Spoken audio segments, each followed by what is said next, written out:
ایک دن یہ واقعہ حضرت رومی رحمۃ اللہ تعالیٰ علیہ لکھتے ہیں اپنی کتاب میں. وہ کہتے ہیں کہ حضور صلی اللہ علیہ وسلم کی بارگاہ میں ایک دن یہ شہد کی مکھی آئی. شہد کی مکھی آئی حضور کی بارگاہ. حضور نے اس کو پکڑا, ہاتھ پر بٹھا لیا. قربان جاؤں اللہ کے رسول پر.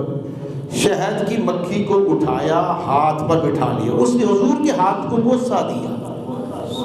اللہ کے رسول کے ہاتھ کو بوسہ دیا, چوما. چومنے کے بعد میرے رسول نے پوچھا, اے شہد کی مکھی, تیرا شہد شفا والا, تیرے شہد میں بہت مٹھاس, بتا کہاں سے لاتی ہے؟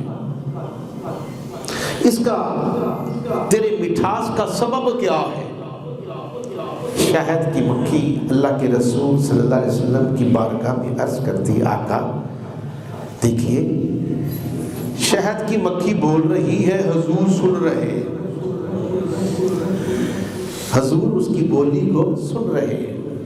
اب وہ شہد کی مکھی عرض کیا کرتی, آقا میں چلتی ہوں صبح, مختلف پھلوں پر جاتی ہوں, مختلف میں پھولوں پر جاتی ہوں, میں رس چوستی ہوں, جگہ جگہ سے رس چوستی ہوں, لیکن جتنا بھی رس چوستی ہوں وہ پھیکا ہوتا. لیکن اب میں اس کو میٹھا کیسے کرتی ہوں؟ اس کے اندر مٹھاس کہاں سے آتی ہے؟ حضرت رومی رحمۃ اللہ تعالیٰ علیہ اس واقعے کو نقل کرتے ہیں. وہ فرماتے ہیں کہ حضور صلی اللہ علیہ وسلم سے شہد کی مکھی عرض کیا کرتی ہے, آقا